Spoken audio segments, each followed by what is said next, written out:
매일 아침 하나님과 함께 누리는 하늘의 양식, 오늘 만나.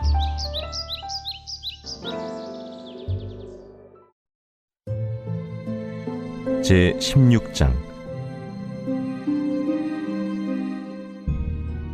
마음의 경영은 사람에게 있어도 말의 응답은 여호와께로부터 나오느니라.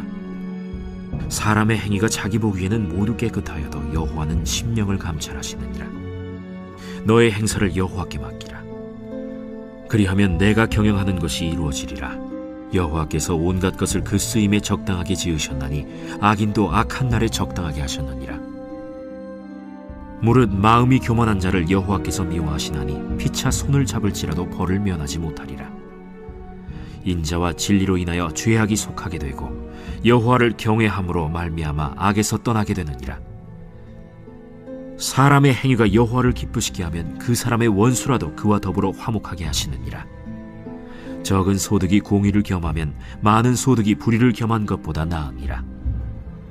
사람이 마음으로 자기의 길을 계획할지라도 그의 걸음을 인도하시는 이는 여호와시니라. 하나님의 말씀이 왕의 입술에 있은즉 재판할 때에 그의 입이 그르치지 아니하리라. 공평한 저울과 접시 저울은 여호와의 것이요 주머니 속의 저울추도 다 그가 지으신 것이니라. 악을 행하는 것은 왕들이 미워할 바니 이는 그 보좌가 공의로 말미암아 굳게 섬이니라. 의로운 입술은 왕들이 기뻐하는 것이요 정직하게 말하는 자는 그들의 사랑을 입느니라. 왕의 진노는 죽음의 사자들과 같아도 지혜로운 사람은 그것을 쉬게 하리라. 왕의 희색은 생명을 뜻하나니 그의 은택이 늦은 비를 내리는 구름과 같으니라. 오늘 본문은 하나님의 주권을 인정하는 삶이 얼마나 지혜로운 것인지에 나타내주고 있습니다. 사람은 대부분 위기가 찾아오면 자신이 믿고 있는 것을 의지하게 됩니다. 자기 자신을 믿고 있는 자들은 이전의 삶에서의 경험을 의지하거나 전문가들의 조언을 따라 위기를 극복하고자 계획하죠. 그러나 오늘 본문은 아무리 사람의 마음속에 계획이 있어도 응답은 결국 하나님으로부터 온다 말하고 있습니다. 또한 그의 길을 인도하시는 분이 여호와이심을 분명하게 선포해주고 있죠. 즉 인생의 길흉화복이 하나님의 주권 아래 있다는 말입니다. 그래서 지혜자는 3절과 같이 말합니다. 무언가를 계획하기 이전에 그 모든 일을 하나님께 맡기라는 것입니다.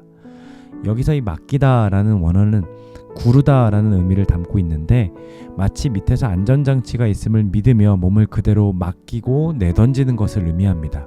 이렇게 반응할 수 있는 것은 나의 모든 행사가 여호와께 있다는 그 1절과 9절의 말씀을 신뢰할 때 가능하게 됩니다. 주님께 자신을 바치는 자들의 이 특징은 곧 4절과 6절을 통해서 볼 수 있습니다. 그게 무엇입니까?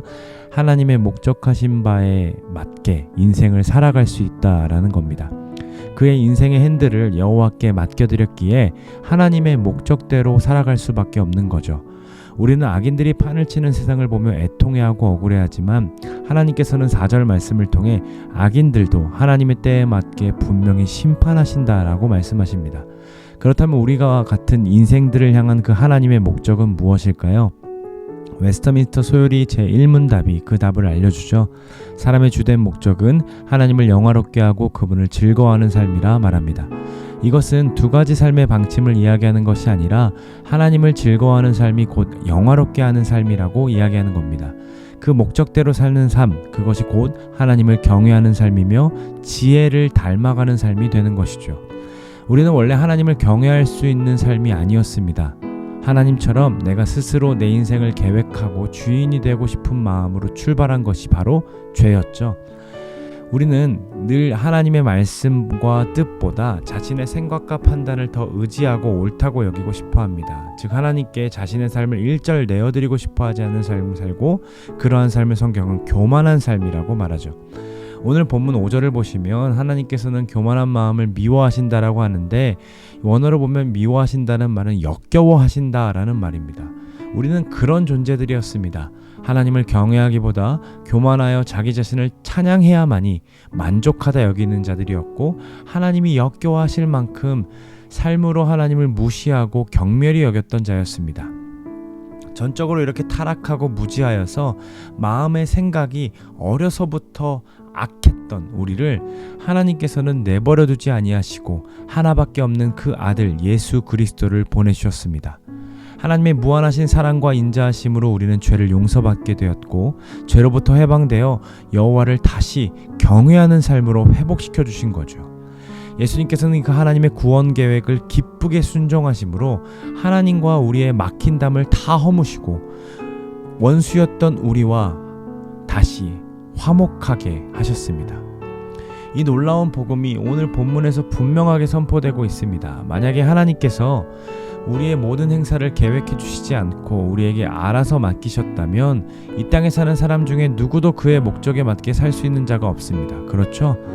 누구도 자기 스스로를 구원할 수 있는 사람은 없습니다. 아무리 율법을 다 지키고 행했을지라도 그로 인해 스스로 행위가 모두 깨끗하게 보일지라도 거룩하신 여호와 앞에 낱낱이 마음속의 모든 죄악이 다 드러나게 될 것입니다. 왜 그렇습니까? 2절 말씀처럼 여호와께서 그의 심령을 감찰하시기 때문입니다.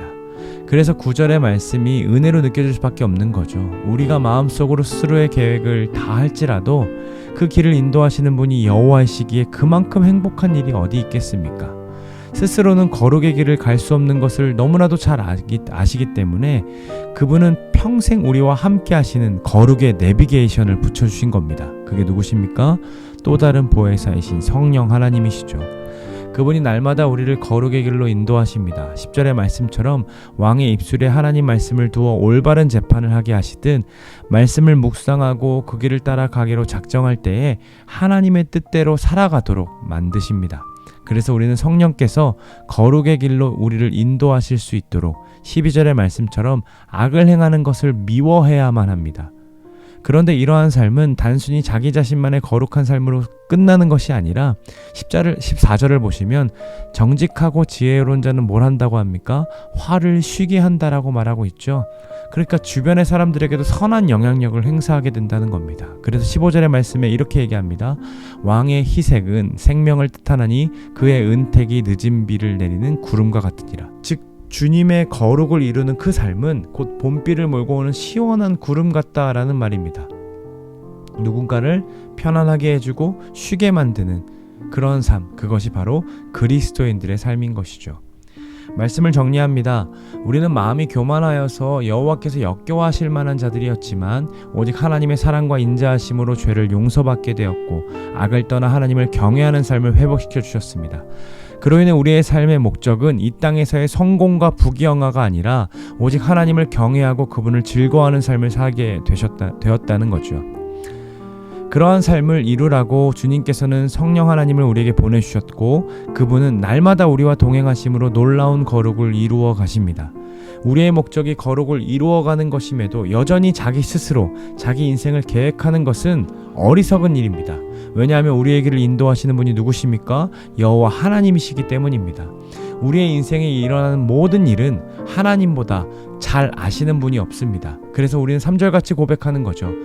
너의 행사를 여호와께 맡기라. 그리하면 내가 경영하는 것이 이루어지리라. 이것은 단순히 세상에서의 경영하는 것, 이렇게 잘 되기를 바라는 마음으로 행사를 맡기라는 것이 아닙니다. 나 스스로는 거룩을 이룰 수 있는 경영이 없기 때문에 그 능력과 지혜가 경영할 수 있는 그 지혜가 없기 때문에 그것을 인정하고 주님을 신뢰함으로 자신의 삶을 하나님 앞에 다 내어드리라는 겁니다.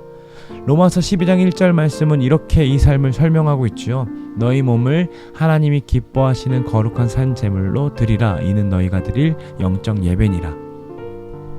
오늘은 주일입니다. 우리를 부르신 자리에서 우리가 이렇게 예배할 수 있었으면 좋겠습니다. 곧 우리의 모든 행사를 여호와께 맡겨드리는 것, 그것이 곧 영적 예배이며 하나님을 경외하는 삶입니다. 사랑하는 주님 앞에 아낌없이 마음속의 모든 계획까지 오늘 하루 다 내어드렸으면 좋겠습니다. 그렇게 우리의 삶을 맡겨드리는 것이 바로 예배입니다. 우리의 거룩을 놀랍도록 이루어 가시는 그 하나님 앞에 마음껏 하나님 찬양하고 마음껏 하나님을 즐거워하고 그렇게 하나님을 경외하는 오늘 하루가 되시기를 간절히 소망합니다.